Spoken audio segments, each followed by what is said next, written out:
علامہ صاحب، علامہ سمر صاحب یہ ارشاد فرمائیے گا کہ حضور صلی اللہ علیہ وسلم کو امی کہتے ہیں، اس کا مطلب کیا ہے؟ اور بعض لوگ اس کا غلط ترجمہ بھی کرتے ہیں، اس بارے میں ارشاد فرمائیے۔ یہ بڑا خاص، آپ وہ کیا کہتے ہیں، حافظ طاہر صاحب کبھی کبھی ایسا سوال کرتے ہیں کہ دکھتی رگ پر ہاتھ رکھ دیتے ہیں، اللہ، اور یہ حقائق ضرور ہونے چاہیے۔ دیکھیے نبی پاک صلی اللہ علیہ وآلہ وسلم آپ کی طرف ہر وہ لفظ جس میں اعلیٰ سے اعلیٰ محبت بھرا، شائستگی والا، عشق والا، پیار والا معنی پایا جائے وہ منسوب کرنا چاہیے۔ کیا بات ہے! جو لفظ گندا ہے وہ تو کر ہی نہیں سکتے۔ علماء فرماتے ہیں اگر لفظ کا کوئی ایک زاویہ بھی غلط ہو تو وہ بھی استعمال نہیں کر سکتے، یہ بارگاہ ایسی ہے۔ اب یہاں پر لفظ امی نبی پاک صلی اللہ علیہ وسلم کے صفاتی ناموں میں سے ایک نام ہے۔ بعض لوگ اس کا ترجمہ یہ کرتے ہیں کہ ان پڑھ، استغفر اللہ۔ یہ بہت بڑی جسارت ہے ان لوگوں کی، اور میں ہاتھ جوڑ کے ریکویسٹ کروں گا خدا کے لیے آپ کبھی امام احمد رضا کے چشمہ علم سے آ کے کوئی قطرہ پی لو، کیا بات ہے! آپ غوث جلی کے دریائے علم سے کوئی قطرہ پی لو، تمہیں پتہ چلے کہ محبت اور عشق میں ترجمہ کرنا کیسے ہے۔ بھائی واہ، سبحان اللہ! یہ لفظ امی اصل لغوی اعتبار سے اس کا معنی یہ بنتا ہی نہیں ہے۔ اگر لغوی اعتبار سے ابتدائی معنی دیکھا جائے نا، جڑ کو کہتے ہیں، ابتدا کو کہتے ہیں، مرکز و محور کو کہتے ہیں، ام القرا مکہ شہر کو کہتے ہیں۔ اس کا معنی ہے شہروں کی ماں، بستیوں کی ماں۔ سب سے پہلا شہر جو آباد ہوا تھا وہ یہی تھا، مکہ، خانہ کعبہ، یہاں سے ابتدا ہوئی ہے۔ سبحان اللہ، سبحان یہ قرآن مجید ہے نا جی، یہ لوح محفوظ میں تھا، اس کو ام الکتاب کہتے ہیں۔ سمجھ آ رہی ہے جی؟ یہ جو ام الکتاب ہے اس کا معنی جتنے علوم ہے وہاں سے چشمے پھوٹتے ہیں۔ سمجھ آ رہی ہے نا؟ سبحان اللہ۔ بندہ پیدا کہاں سے ہوتا ہے؟ ماں سے امی کہتے ہیں، کیونکہ وہاں سے ہماری ابتدا ہوئی ہے۔ یہ جو امی لفظ ہے نا، اس کا اصل معنی ابتدا، سمجھ آئی؟ مرکز، محور کسی چیز کی، وہاں سے۔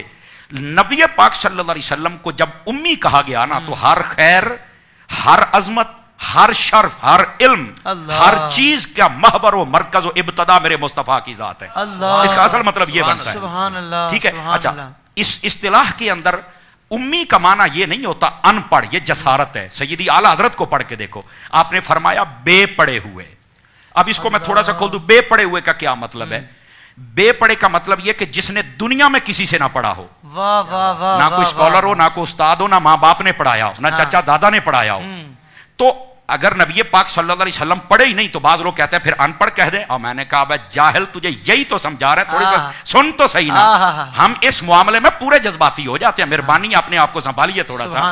بھائی تم نبی پاک کے بارے میں یہ ترجمہ کرتے ہو، تمہیں نے یہ حدیث نہیں پڑھی؟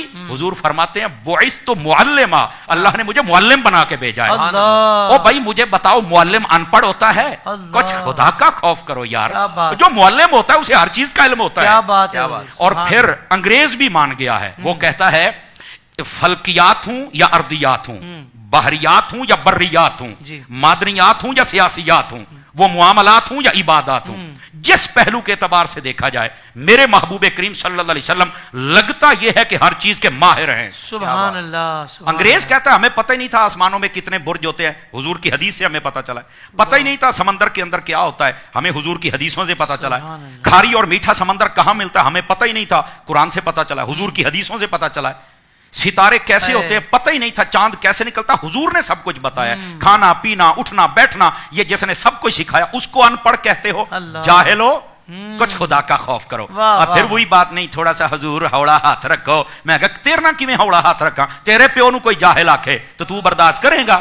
شرم نہیں آتی یار، حضور کے بارے میں ان پڑھ کہہ رہے ہو، حضور کے بارے میں ان پڑھ کا لفظ استعمال کر رہے ہو، یار خدا کا خوف کرو تھوڑا سا۔ امی لفظ کا یہ معنی ہی نہیں ہے۔ اب اگلی بات، امی کا مطلب ہوتا ہے جو دنیا میں کسی سے نہ پڑھے، تو پھر حضور دنیا سے نہیں پڑھے تو پھر پڑھے کیسے ہے؟ یہ بھی تو ایک سوال ہے نا۔ سبحان اللہ۔ قرآن مجید نے یہ مسئلہ حل کر دیا ہے، فرمایا الرحمن علم القرآن، فرمایا رحمان وہ ہے جس نے قرآن سکھا دیا ہے، خالق الانسان، اور پھر انسان کو پیدا فرمایا۔ میں زیادہ آگے آیتیں نہیں پڑھتا، صرف 3 پر اکتفا کرتا ہوں۔ علماء فرماتے ہیں یہ جو رحمان ہے اللہ کی ذات ہے، فرمایا علم القرآن، میں نے قرآن سکھا دیا۔ قرآن کتاب ہے، سکھانے والا رب ہے، 2 چیزیں ہوگی، جس کو سکھایا بتاؤ وہ کون ہے؟ تو تمام مفسرین فرماتے ہیں اس سے مراد حضور کی ذات اقدس ہے۔ اللہ فرماتا ہے میں نے سکھا دیا ہے، اور مفتی احمد یار خان نعیمی نے یہاں پر یہ جملہ لکھا ہے، فرمایا محبوب وہ ہیں ہمارے نبی جو شاگرد ہیں رب کے اور رب استاد ہے۔